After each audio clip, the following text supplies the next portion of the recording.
নমস্কার বন্ধুরা, আমি আজকে আমার ছেলেদের জন্য টিফিনে কি আয়োজন করেছিলাম সেই রেসিপিটাই আপনাদের সঙ্গে শেয়ার করব। তো রেসিপিটা করার জন্য সবার আগে একটা বাটিতে নিয়ে নিচ্ছি 3টে ডিম, তার সাথে দিয়ে দেব 1 চিমটি পরিমাণে নুন, 2 চামচ চিনি আর দেব সামান্য একটু দুধ।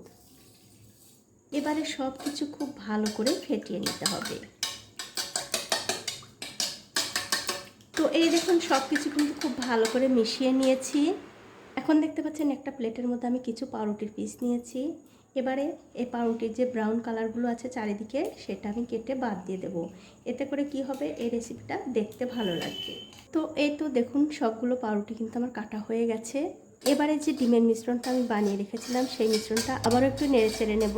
এবারে যে পাউরুটিগুলো আমি কেটে রেখেছিলাম সেই পাউরুটিগুলো এই ডিমের মিশ্রণের মধ্যে একটুখানি এরকম করে ডুবিয়ে অন্য একটা প্লেটে আমি তুলে নিচ্ছি।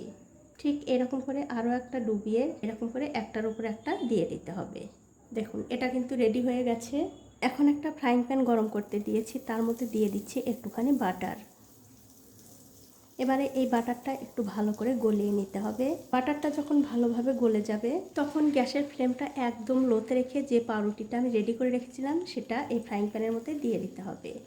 তারপর গ্যাসের ফ্লেমটা লোতে রেখেই কিন্তু এটা খুব ভালোভাবে ভেজে নিতে হবে। কিছুক্ষণ পর যখন দেখবেন এটার একদিকটা হয়ে গেছে তখন খুব সাবধানে অন্য দিকটা উল্টে দিতে হবে।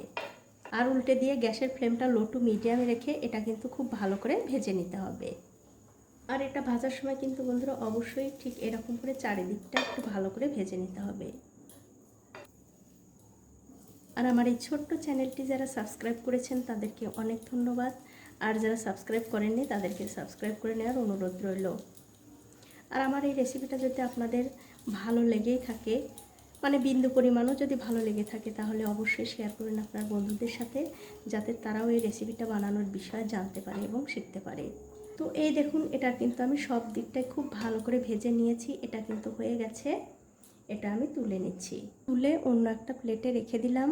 তারপর আবার একটু বাটার আমি দিয়ে দিচ্ছি। আমি এখানে বাটার দিয়ে এই রেসিপিটা করছি, আপনারা চাইলে কিন্তু সাদা তেল কিংবা ঘি দিয়েও করতে পারেন, কোনো অসুবিধা নেই। তো এই যে আবারও একটা রেডি করে রেখেছিলাম, ঠিক আগেরটার মতো করে দিয়ে এটাও খুব ভালো করে ভেজে নিতে হবে। তো এই দেখুন এটাও কিন্তু আমি উল্টে পাল্টে খুব সুন্দর করে ভেজে নিয়েছি। এটাও হয়ে গেছে, এটাও আমি তুলে নিচ্ছি। আর ঠিক এই একই রকম করে কিন্তু সবগুলোই ভেজে নিতে হবে।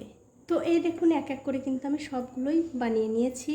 এখন আমি এর উপরে দিয়ে দিচ্ছি একটু চিনির রস। আপনারা চাইলে চিনির রসও দিতে পারেন, মিষ্টির রসও দিতে পারেন, আবার মধু দিতে পারেন। খেতে কিন্তু দুর্দান্ত লাগে। তো বন্ধুরা এইভাবে টিফিন বানিয়ে কিন্তু আপনারা বাচ্চাদের অবশ্যই দিতে পারেন, খেতে কিন্তু ভীষণ পছন্দ করবে। তো আমার আজকের এই একদম সহজ টিফিনের রেসিপিটা আপনাদের কেমন লেগেছে? যদি ভালো লেগেই থাকে অবশ্যই একটা লাইক, কমেন্ট আর শেয়ার করতে ভুলবেন না।